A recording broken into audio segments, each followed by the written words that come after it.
every living body as something like the flame of a candle. This living thing that you're feeling, like the gyroscope top, it's your own life. Because you can see very simply that you would not understand the experience that you call voluntary action and decision, being in control and being yourself, unless in opposition to that there was something else. You couldn't realize self and control and will unless there was something other, out of control, and instead of will, won't. It's hard to believe when people are living unwanted things. It's hard to believe that they have been given free will and that their choices are being honored, because it's hard to believe that someone would choose something unspeakable or unthinkable or horrific or horrendous. It's hard to believe that. People don't realize that they're making those choices, so it feels like it's something that's being done to them. And the reason that they don't believe that they're making those choices is because not one of you, or it would be a rare few of you, would acknowledge that I would do, or anyone would do, these unspeakable things to myself. So it makes you believe that there must be some other factor involved. There must be some source of darkness, there must be some source of badness, there must be some cosmic debt to pay. You come up with all kinds of things in your explanation of the unwanted things. Knowing who you are. Knowing who you are. Being able to answer this question, who am I? And what do I want? Who am I really? My answer is I am God's child. I am that which is born of all that is. I am a spiritual being having a human experience. Come trailing the breath of the ancestors yet, but trailing the breath of the angels, and understanding that because I am connected to the source of all that is possible for me. That's who I am. And that each and every one of us, when we close our mind to what is possible for us or what is possible for humanity, closes off the genius that resides and lives in each and every one of us. Having an open mind, it means opening yourself up to the potentiality and the possibility that anything and everything is possible. So having a mind that is open to everything and attached to nothing really means finding within ourselves the ability to get rid of a trait that I find so common in the contemporary world. And what do I want?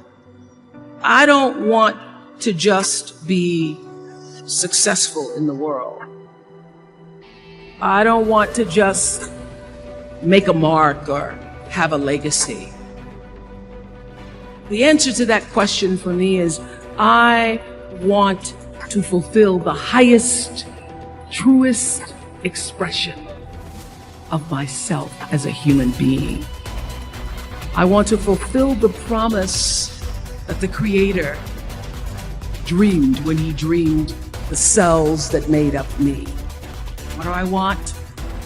You must have some kind of vision for your life. Even if you don't know the plan, you have to have a direction in which you choose to go. What I've learned is that's a great metaphor for life.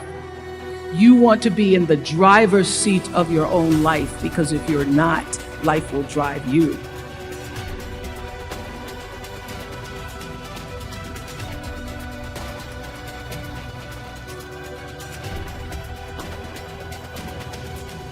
You see, you're never going to get enough. You already are everything. You're everything that you need. Think of it for just a moment. Everything that you need to have total bliss, perfection of your life, you already are. You already have it. You came into this world with nothing. That's how you're going out. And the time that you have here, what you have is your uniqueness, your specialness. And you don't need anything else. Now think on this.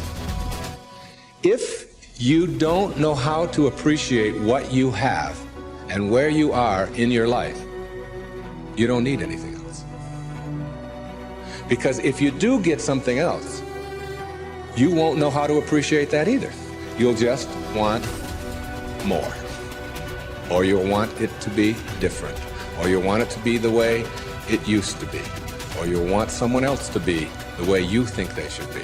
Successful people or no-limit people or self-actualizing people or inner-directed people, whatever labels that have been put on them by great thinkers, philosophers, and therapists, and people that have looked at human beings. These kinds of people are people who always have enough. There are some people who can handle anything, not because their circumstances are different. You see, your circumstances have very little to do with your fulfillment in life. Very little.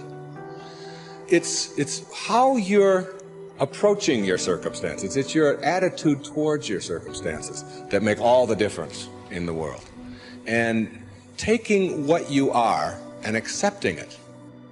No-limit people are human beings who take what they are and accept it. And don't tell themselves that somehow they're deficient because of anything about themselves. This is a very crucial concept for me and for virtually all of us.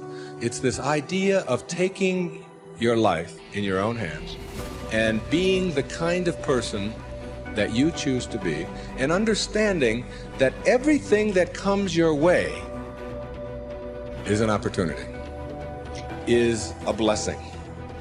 And it wasn't until I learned how to celebrate virtually everything that came my way that I was able to transcend it. You see, everything that was given to us by God, whatever that is perfect.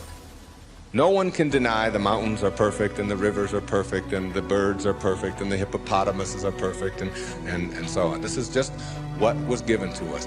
Everything else that you have on our planet, that we have on our planet, comes about as a result of thinking.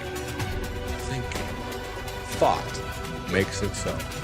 You see, everything on our planet that is alive can never die. It can never die. Life doesn't die. It just transforms. It just moves on to new places, and new ways of being, new ways of being. And the way of being that is the most transcendent of all is this way that comes from seeing yourself as love and only having that to give away. Only having that to give away. Let's say I were to stand up here in front of you and just visualize for a moment that I have an orange. And I take this orange and I squeeze it as hard as I can squeeze it. Okay. What's going to come out? Juice. What kind of juice? Orange. Apple juice? Any chance? Once in a while? Come on, now and then. A little mango juice come out of an orange once in a while? No mistakes, right? Never, no matter what. Next question. Everybody passes. These are easy, okay? Why, when you squeeze an orange, as hard as you can squeeze it, does orange juice come out? Because that's, not because it's an orange, because that's what's inside, isn't it? On our planet, when you squeeze something, what comes out of it is what's inside. Not too difficult, all right? Does it matter if your mother squeezes the orange? Does it matter what instrument she uses? Does it matter if you just had your period and then you squeeze an orange? Does it matter if your boss squeezes it? How about if your kids do it? Your kids squeeze an orange. Does it matter? Does it matter what time of day? Suppose they do it at noon, all right? How about at 4 in the morning? Does that matter? Whenever you squeeze an orange, the only thing you get out is what's inside, right? No arguments. Same thing works for you. Same principle works for you. It's a principle of the universe, all right? Someone squeezes you. That is, someone puts pressure on you. Someone says things about you that you don't like. Someone's about you.